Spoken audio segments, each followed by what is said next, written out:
এই হলো R7 network.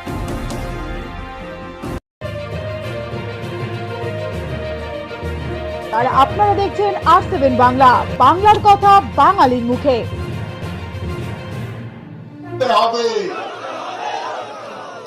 মায়ের ভাইয়ের চোখের জলের হিসেব নিতে হবে, বাধা দিলে বাঁধবে লড়াই লড়তে হবে। নতুন করে সোনার বাংলা গড়তে হবে। মোদিজি ডাক দিয়েছেন নতুন করে সোনার বাংলা গড়তে হবে, বাধা দিলে বাঁধবে লড়াই লড়তে হবে। ওই বিকাশ বিকাশ আপনাদের ছেলে, আপনাদের কাছের ছেলে, সে আপনাদের সঙ্গে থাকবে, গৌরবে কাঁধে কাঁধ মিলিয়ে থাকবে, কিন্তু ঘরের ছেলের সঙ্গে ছেলে তাকে বিকাশকে আপনারা ভোট দিয়ে জয়যুক্ত করুন। এবার আপনাদের সামনে যার জন্য প্রতীক্ষা করছিলেন সেই যোগীজি বক্তব্য রাখবেন। আপনারা ভালো থাকুন। বন্দে মাতরম, ভারত মাতা কি। ধন্যবাদ জয়প্রকাশ দাকে। এখন যার বক্তব্য শোনার জন্য আপনারা ওদিকে আগ্রহ অপেক্ষা করছেন, সেই মাননীয় যোগীজি আপনাদের সামনে তার অমূল্য বক্তব্য রাখবেন।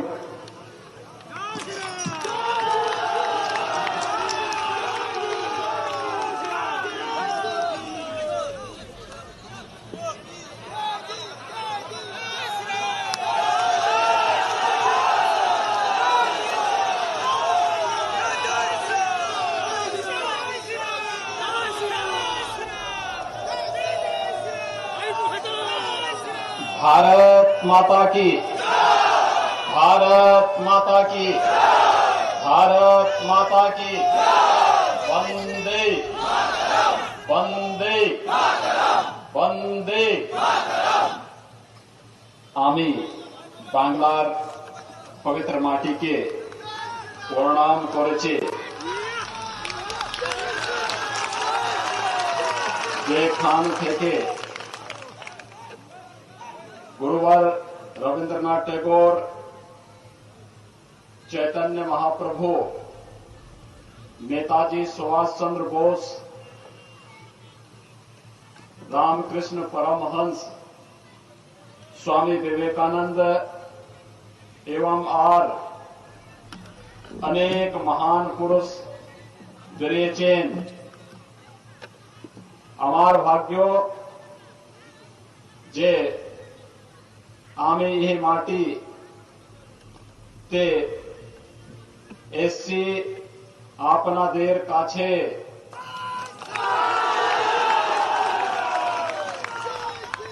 मंच पर उपस्थित भारतीय जनता पार्टी के वरिष्ठ नेता श्रीमान जयप्रकाश मजूमदार जी, जनप्रिय प्रत्याशी श्रीमान विकास कामिला जी, श्रीमान अरुण जाना जी, कृष्णेंदु गैन जी, स्वरूप सुंदर मैती जी, श्यामा प्रसाद हल्दर जी, सत्यव्रत गिरी जी, मिलन कुमार दास जी, पलाश राणा जी, अशोक पुकायत जी, अरुण घुमिया जी, दिलीप जाना जी, असित मंडल जी, कैलाश चंद भूया जी और यहां पर लोकसभा के प्रभारी के रूप में काम कर रहे श्री मान सिंह गोस्वामी जी, भारी संख्या में इस सागर असेंबली कॉन्स्टिट्यूएंसी से उपस्थित इस क्षेत्र के सभी भाइयों बहनों, मैं मर्यादा पुरुषोत्तम भगवान श्री राम और भगवान श्री कृष्ण की धरती से रामकृष्ण परमहंस जी की और चैतन्य महाप्रभु की इस पावन धरती पर आपके बीच में आया हूं। मैं इस धरती को कोटि कोटि नमन करते हुए आप सबका हृदय से अभिनंदन करता हूं।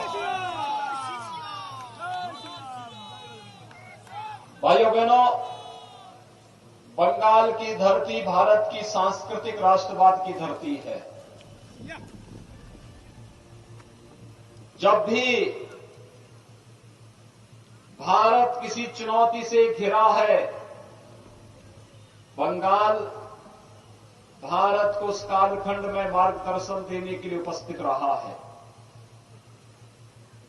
याद करिए, कवि चैतन्य महाप्रभु ने इस पूरे क्षेत्र में अपनी भक्ति से सनातन धर्म को जीवित रखने का कार्य किया था। और कभी रामकृष्ण परमहंस ने अपनी साधना से बंगाल की धरती को एक नई ऊंचाइयां दी। कभी इस धरती से नेताजी सुभाष चंद्र बोस ने भारत की आजादी का बिगुल फूंका था और कहा था, तुम मुझे खून दो, मैं तुम्हें आजादी दूंगा। और बंगाल की धरती है जहां से स्वामी विवेकानंद ने वैश्विक मंच पर कहा था कि गर्व से कहो हम हिंदू हैं। और पूरी दुनिया के मंच पर जाकर के न केवल बंगाल का बल्कि भारत की संस्कृति और भारत की परंपरा को वैश्विक मान्यता देने का कार्य किया था। ये बंगाल की धरती है जहां गुरुदेव रविंद्रनाथ टैगोर ने भारत का पहला नोबेल प्राइज प्राप्त किया था और भारत को राष्ट्रगीत देकर के पूरे भारत में आजादी के बाद राष्ट्रगीत के रूप में किसी की कृति को महत्व मिला था तो गुरुदेव रविंद्रनाथ टैगोर की कृति जनगण मन को मिला। और भाइयों बहनों, ये बंगाल की ही धरती है जिसने भारत को राष्ट्रगीत दिया वंदे मातरम के रूप में, जो भारत की आजादी का अमर गीत बन गया, जिसको गाते गाते हमारे क्रांतिकारी फांसी के फंदे पर झूल जाते थे, लेकिन विदेशी आक्रांताओं की, विदेशी फिरंगियों की गुलामी को उन्होंने स्वीकार नहीं किया। ये बंगाल की धरती है जहां से नेताजी सुभाष चंद्र बोस ने और डॉक्टर श्यामा प्रसाद मुखर्जी ने भारत की आजादी के बिगुल को एक नई ऊंचाइयां दी थी। और इसलिए बंगाल की धरती हमारे लिए अनेक प्रकार से पवित्र धरती है। यह धरती हमारे लिए इसलिए भी महत्वपूर्ण है कि सागर में मायापुर, नवद्वीप, दक्षिणेश्वर, कालीघाट, तारापीठ, बंकेश्वर और कपिल मुनि के पवित्र आश्रम इसी बंगाल की धरती पर है। हर भारतवासी जब यहां पर काली बाड़ी की काली माई का दर्शन करने के लिए आता है, अपने को धन्य धन्य महसूस करता है। और आज तो मुझे आपके बीच में आकर के इस चुनावी सभा के माध्यम से बंगाल की इस धरती को प्रणाम करने का एक अवसर प्राप्त हुआ है। मैं इस धरती को कोटि कोटि नमन करते हुए आप सबका हृदय से अभिनंदन करता हूं। भाइयों बहनों, हृदय से अभिनंदन करता हूं। भाइयों बहनों, बंगाल की पीड़ा के साथ जुड़ने के लिए भारतीय जनता पार्टी आपके साथ खड़ी आई हुई है। बंगाल कभी भारत का समृद्ध राज्य माना जाता था। बंगाल कभी भारत का औद्योगिक राज्य माना जाता था। बंगाल की प्रति व्यक्ति आय भारत की प्रति व्यक्ति आय से अधिक थी, लेकिन धीरे धीरे करके पहले कांग्रेस ने, फिर कम्युनिस्टों ने और फिर आज टीएमसी ने बंगाल के उद्योगों को नष्ट करके यहां के नौजवानों को बेरोजगार कर दिया। आज बंगाल में उद्योग नहीं, लेकिन टीएमसी का भ्रष्टाचार का उद्योग फल फूल रहा है। टीएमसी के गुंडे किस तरीके से यहां पर अराजकता और गुंडागर्दी का माहौल पैदा कर रहे हैं, ये किसी से छुपा हुआ नहीं है। और यही कहने के लिए मैं आया हूं, अभी 8 दिन पहले भारतीय जनता पार्टी के एक विस्तारक की निर्मम हत्या यहां पर हुई है और हम आपसे कहने के लिए आए हैं भाइयों बहनों, ज्यादा दिन नहीं, कुल मिलाकर के 40 दिन का समय है और 40 दिन के बाद भी आप देखना कि 35 दिन के बाद उल्टी गिनती प्रारंभ हो जाएगी टीएमसी के गुंडों की, क्योंकि तब बंगाल के अंदर तब टीएमसी की सरकार नहीं, भारतीय जनता पार्टी की सरकार होगी और इन सभी गुंडों को ढूंढ करके कानून के शिकंजे में डालने का कार्य किया जाएगा। और यही आश्वासन देने के लिए आज हम सब आपके बीच आए हैं। यहां पर न रोजगार की व्यवस्था दी, न नौकरी की व्यवस्था दी, उद्योग धंधे बंद हो गए। टीएमसी के गुंडे तोलाबाजी करके विकास के लिए आने वाले पैसे को जबरन हड़पने का काम करते हैं और यहां की जनता विकास के नाम पर देखती रह जाती है। विगत वर्ष यहां पर एक साइक्लोन आया था। प्रधानमंत्री मोदी जी ने 1000 करोड़ रुपए की घोषणा यहां के लोगों को सहायता देने के लिए किया, लेकिन पैसा टीएमसी के गुंडों ने हड़प लिया। जनता के पास पैसा गया ही नहीं, रात पहुंची ही नहीं। सरकार ने जनता के सामने ये पहुंचने ही नहीं दिया। इसका मतलब टीएमसी का विकास में कोई रुचि नहीं। ममता दीदी पिछले 10 वर्षों से मुख्यमंत्री है और भाइयों बहनों, मुख्यमंत्री के रूप में 10 वर्षों में उन्होंने बंगाल के अंदर कितने लोगों को मकान दिया है, प्रधानमंत्री आवास कितने लोगों को दिया है, ये पूछा जाना चाहिए। अकेले उत्तर प्रदेश में 4 वर्ष में भारतीय जनता पार्टी की सरकार ने 40 लाख गरीबों को एक एक आवास यूपी के अंदर दिया है। 1,38,00,000 गरीब परिवारों को निःशुल्क विद्युत के कनेक्शन दिए हैं। 1,35,00,000 गरीब परिवारों को रसोई गैस का निःशुल्क कनेक्शन दिया है। 2,61,00,000 गरीब परिवारों को एक एक शौचालय उपलब्ध कराया है। 6 करोड़ लोगों को आयुष्मान भारत में 5 लाख रुपए की स्वास्थ्य बीमा का, आरोग्यता का बीमा कवर उपलब्ध करवाया है। और भाइयों बहनों, 2,42,00,000 किसान परिवारों को 6,000 रुपए सालाना प्रधानमंत्री किसान सम्मान निधि देने का काम किया है।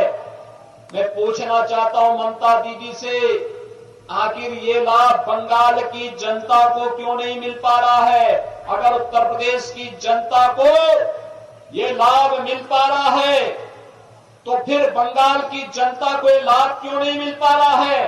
कारण साफ है, टीएमसी की सरकार का लोक कल्याण में, जन कल्याण में, जनता के हितों पर कोई ध्यान नहीं है। ममता दीदी इस पे कोई रुचि नहीं लेती, उनका विकास में कोई रुचि नहीं। न हाईवे, न रेलवे, न एयरपोर्ट, न एम्स, न मेडिकल कॉलेज, ये कुछ भी दीदी नहीं बनने देगी यहां। क्योंकि दीदी को तो एक ही काम करना है। अब तो दीदी इस भगवे कपड़े से भी घबराने लग गई है। ममता दीदी को मालूम होना चाहिए ये भगवा भारतीय संस्कृति का प्रतीक है। आप सामने देख रहे होंगे भवन, और सामने एक और भवन, ये भी भगवे रंग से रंगे हुए हैं। ये भारतीय परंपरा की प्रतीक है। यही भगवा था जिसे लेकर के चैतन्य महाप्रभु भक्ति का गीत गा करके गली गली में जाकर के भक्ति का संदेश दे करके व्यापक जन जागरूक करके उस कालखंड में बंगाल को बचाने का काम किए थे। यही भगवा था जिस भगवे को पहन करके स्वामी विवेकानंद ने वैश्विक मंच पर जाकर के कहा था, गर्व से कहो हम हिंदू हैं, और हिंदू धर्म और संस्कृति की अलग दुनिया के अंदर बताने का काम किया था। यही भगवा है। जब सूर्य देव उगते हैं, इसी भगवा लालिमा के साथ वह एक नई जीवंतता हमें प्रदान करते हैं। और यही तो भगवा है। जैसे हम जब अष्टमी के दिन मां काली की पूजा करते हैं तो मां काली को भी यही हम अर्पित करते हैं, भगवा की परंपरा पर। और अब तो ममता दीदी को भगवा से भी चिढ़ हो गई और वह भगवान राम से भी चिढ़ने लग गई है। अब वो कहती है कि जय श्री राम नहीं बोला जाना चाहिए। ममता दीदी को मालूम होना चाहिए कि उत्तर प्रदेश के अंदर भी एक सरकार थी, वह भी जय श्री राम के नारे को बैन करना चाहती थी। उत्तर प्रदेश की जनता ने उस पार्टी की जबान को बंद कर दिया है और आज उत्तर प्रदेश के अंदर भारतीय जनता पार्टी की सरकार है।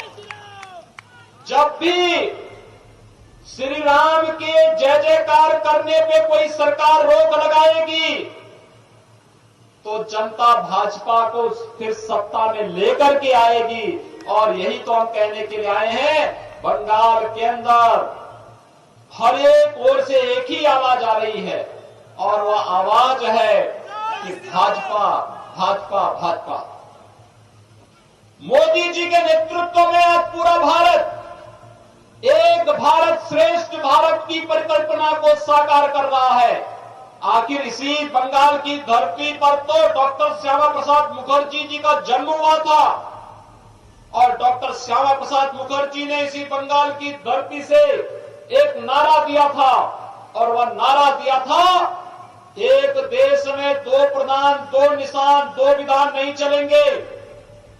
जब जम्मू कश्मीर के अंदर कांग्रेस की कुटिल नीति के कारण भारत के संविधान में धारा 370 जोड़ने की कुत्सित चेष्टा हुई थी, उसके खिलाफ किसी ने आवाज उठाई थी। तो बंगाल की धरती पर पैदा हुए महान सपूत डॉक्टर श्यामा प्रसाद मुखर्जी ने उसके खिलाफ आवाज उठाई थी।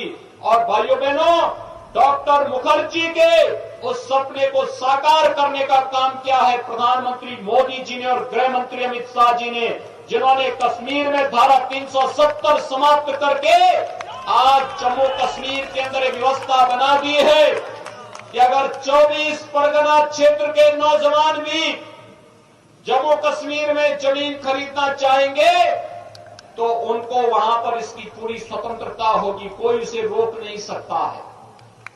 भाइयों बहनों, आज देश के अंदर आतंकवाद के खिलाफ लड़ाई कैसे लड़ी जानी चाहिए, ये लड़ाई को लड़ने का कार्य प्रधानमंत्री मोदी जी के नेतृत्व में देश लड़ रहा है। पाकिस्तान भारत के अंदर घुस करके पहले आतंकी घटनाओं को अंजाम देता था, लेकिन आज जब भारत के बहादुर जवान पाकिस्तान के अंदर घुस करके सर्जिकल स्ट्राइक को अंजाम देते हैं, आतंकी कैंपों को नष्ट करते हैं, तो पाकिस्तान की भी झिग्गी बन जाती है। पाकिस्तान भी आज वहां पर अब स्वयं बचाव की मुद्रा में खड़ा होता है और यह कार्य करके दिखाया है भारतीय जनता पार्टी की मोदी जी के नेतृत्व की सरकार ने।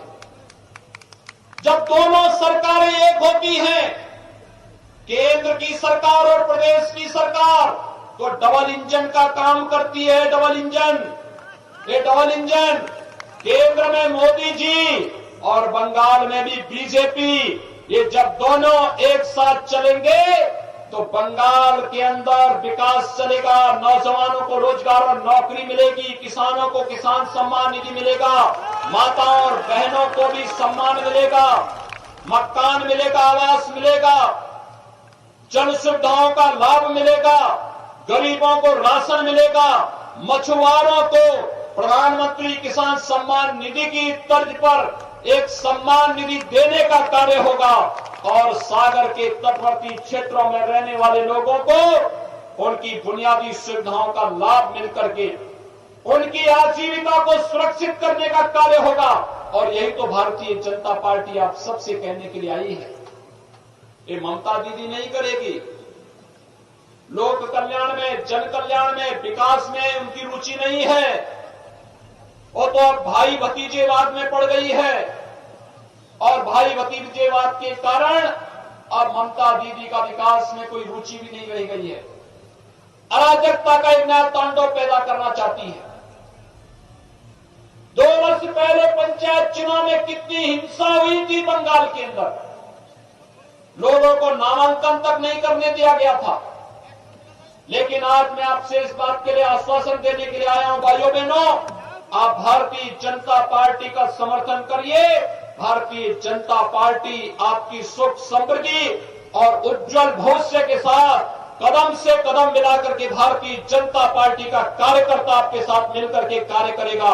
और यही आश्वासन देने के लिए आज हम सब आपके बीच में यहां पर आए हैं कि भारतीय जनता पार्टी ने श्री विकास कामिला को अपना प्रत्याशी बना करके इस सागर असेंबली कॉन्स्टिट्यूंसी से आपके बीच में उतारा है। श्री विकास कामिला आपके बीच के एक जुझारू प्रत्याशी हैं। इन्होंने आपके बीच में संघर्ष किया है।